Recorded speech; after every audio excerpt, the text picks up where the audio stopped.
L'amiral Philippe de Gaulle, le fils aîné du général de Gaulle, est décédé à Paris, à l'âge de 102 ans au terme d'une vie marquée par le courage et l'engagement, selon les hommages qui lui sont rendus mercredi. Il est mort dans la nuit de mardi à mercredi à l'Institution nationale des Invalides dont il était pensionnaire depuis 2 ans, a appris l'AFP mercredi auprès de son fils Yves de Gaulle. Saluons la mémoire d'un père formidable et d'un grand Français, dont le sens du devoir n'avait d'égal que l'élégance et la modestie.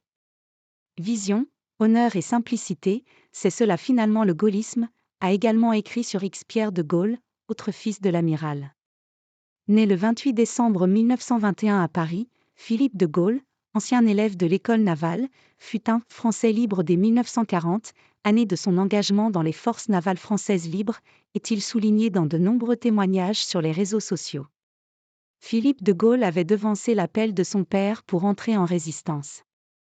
Marin, amiral, sénateur, il ne manqua jamais le rendez-vous du courage et de l'honneur. Un siècle de bravoure française. À sa famille, les condoléances de la nation, a ainsi salué le président de la République, Emmanuel Macron, sur X. L'aîné des 3 enfants du couple Charles et Yvonne de Gaulle participe comme enseigne de vaisseau aux campagnes dans l'Atlantique Nord puis, en 1944, rejoint la France pour participer à la Libération, 1944 à 1945. Il sera envoyé pour porter l'ordre de reddition aux Allemands retranchés au Palais Bourbon. À l'issue de la guerre, il s'oriente dans l'aéronavale. Par la suite, il est envoyé en campagne de guerre en Indochine dans l'aéronautique navale embarquée, avec appontage sur porte-avions. Il participera aussi à la guerre d'Algérie. Lieutenant de vaisseau en 1948, capitaine de corvette en 1956, amiral en 1980, il avait mis fin à sa carrière militaire 2 ans plus tard, terminant comme inspecteur général de la marine. La France au cœur. Il fut ensuite sénateur de Paris entre 1986 et 2004 sous l'étiquette du RPR, puis de l'EMP.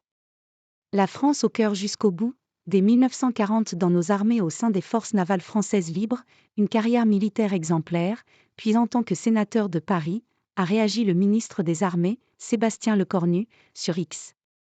Sur le même réseau, le compte du chef d'état-major des armées loue pour sa part l'engagement d'une vie au service de la France, les armées s'inclinent devant la disparition de l'amiral Philippe de Gaulle.